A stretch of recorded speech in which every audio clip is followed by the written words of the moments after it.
Welcome everybody to another episode of Let's Make Dinner, your audio library of amazing dinner recipes you can always get on the table. I'm your host, Susie Weinrich. What's up everybody? We have a great recipe today that is going to be perfect for all of your grilling. If you're listening to this in real time, it's starting to transition to fall and a little bit cooler weather. And so that's when I love to get out and get behind my grill. Plus, you add football season in there and it's just a great mix. So today we are going to make a grilled tri-tip that is marinated and served with a mustard butter. You're going to love this one. The nice thing is that this is fancy enough for like a weekend dinner or serving to guests, but it's simple enough on the grill to make during the week. Let's talk a little bit about what a tri-tip is. So a tri-tip is a cut of beef, and it's going to be usually around like 3 pounds per cut, per piece. And it's going to be kind of big, and it's going to be in the shape of a triangle.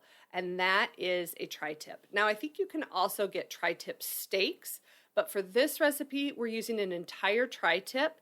We're going to marinate it, and then we're going to talk about how to slice it, because tri-tip comes actually with 2 separate grains, and with any cut of beef, you want to make sure you're cutting against the grain so that you can actually chew it. If you cut beef or steak with the grain, it's going to be incredibly chewy. If you happen to fall in love with the tri-tip, I also have a wonderful recipe for a braised tri-tip with a red wine glaze, and I will link that in the show notes for you. We're going to go over a lot of tips and tricks with this recipe, but we're going to talk about most of them while we're going through the actual recipe. So we're just going to go ahead and get right into it.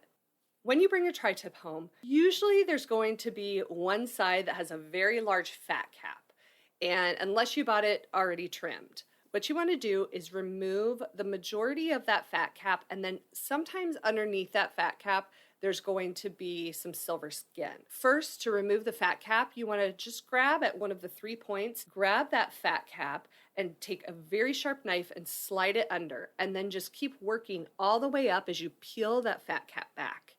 Now, underneath that fat cap, if there's some cloudy parts or shiny parts, that's probably silver skin. And silver skin is something that you will not be able to cook down or chew through. So do your best to get rid of that. What I like to do is slip the tip of a really sharp knife just right in between the silver skin and the meat, and then start to peel it away. And usually that works really well. There are some online videos on YouTube that show how to get rid of silver skin really easily. So you can search on there for visual tips on how to do that. Now, once you have all of that removed, what I like to do is lay out some large sheets of plastic wrap. Pop that tri-tip on top of there, because we're going to marinate the tri-tip and then wrap it up really tight in that plastic wrap. For the marinade, you want to mix together in just a little small bowl 2 tablespoons of Worcestershire, 2 tablespoons of Worcestershire sauce, 2 tablespoons of extra virgin olive oil, 2 garlic cloves that are just chopped up roughly, 1 teaspoon of smoked paprika, or you could use regular paprika here, 2 teaspoons of onion powder, 1 teaspoon each of brown sugar, kosher salt, and coarse ground black pepper. Give that a really good stir, and then you're going to coat the entire tri-tip with that marinade, and then wrap it up really well with that plastic wrap. Then just pop it in the fridge for, you could do 8 hours up to 24 hours, whatever you have time for. Now you want to make the mustard butter that you will use for serving, and it only has 3 ingredients. You need 6 tablespoons of salted butter that's softened at room temperature, 2 teaspoons of Dijon mustard, and a 1/4 teaspoon of black pepper. So you just want to blend that all together just with a fork or a spoon, or you could even use a mixer. And then you're going to scoop that out onto a large sheet of plastic wrap. Shape it into kind of like a 1-inch log, and then wrap that plastic wrap around it and twist the ends so it's just enclosed and it just looks like a log of butter. You can pop that in the fridge and it will be good for a week, 2 weeks, until you're ready to use it. So now it's actually time to grill your tri-tip. So you want to set your grill to have direct heat and an indirect heat side. And you want to set your grill up for high heat temperature.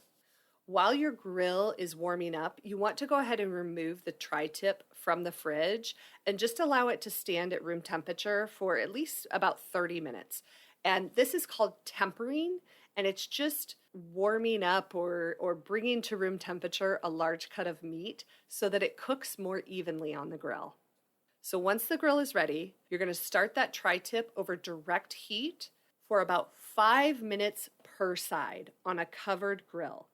Now you'll notice that your tri-tip is in, like a triangle. And so there's one smaller little tail point.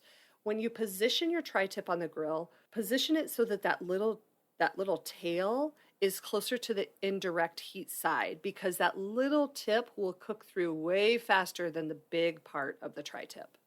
Now, after you've grilled it over that direct heat for 5 minutes per side, now we're going to move the tri-tip to the indirect heat side, and this is where you want to cook to temperature, not time. So the last time that I made the tri-tip, it only took about 8 minutes on the indirect side to come to 135 degrees Fahrenheit at its thickest point, which will be about a medium rare to medium rare plus cut of beef. So you want to make sure that you're kind of watching. It could take anywhere from 5 minutes up to 15 minutes on the indirect side to get to the temperature that you want. Now, once it's done and it's at the temperature you want to bring that tri-tip in and then cut 2 large, like 1-inch slices of that mustard butter and allow it just to melt over the top of that tri-tip while it rests. Now, this is the part that's going to be hard to explain. Verbally, it's kind of a visual thing. So when you were trimming your tri-tip, you noticed that it had kind of 2 different grains. The grain starts at one tip of the tri-tip and then kind of fans out.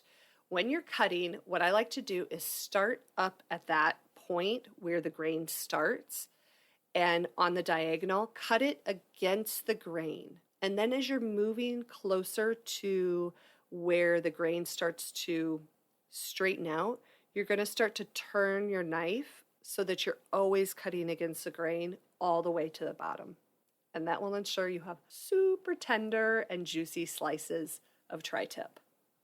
When you serve this, you want to serve it with some mustard butter slices on the side and make sure that the steak is still nice and hot so that mustard butter will just melt over top.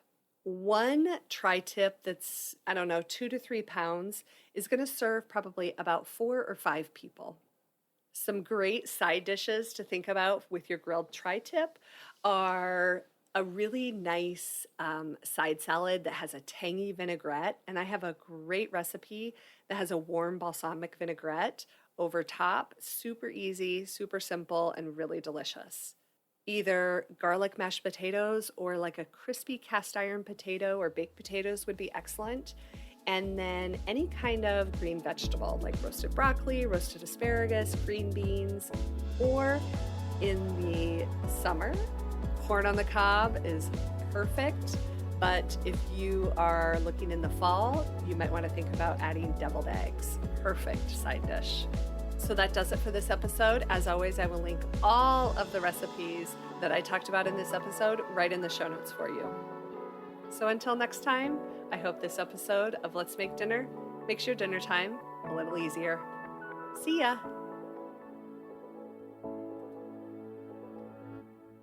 All right, everybody, now is normally the time that I would do the double dip, but we are going to take a little bit of a break from the podcast. I think I'm going to take a couple months off here. I am focusing really heavily on video right now, which is consuming all of my time. So if you are enjoying these podcast episodes, I would really encourage you to go over and find me on YouTube and watch some of my actual videos so you can see my face, still learn about all the wonderful dinner recipes, tips, tricks, kitchen hacks, all of those things that help you feel really successful at dinner time. I also encourage you to sign up for our newsletter so that when I do start the podcast up again, that you will be notified of the latest episodes. So until then, hopefully I'll see you over on YouTube.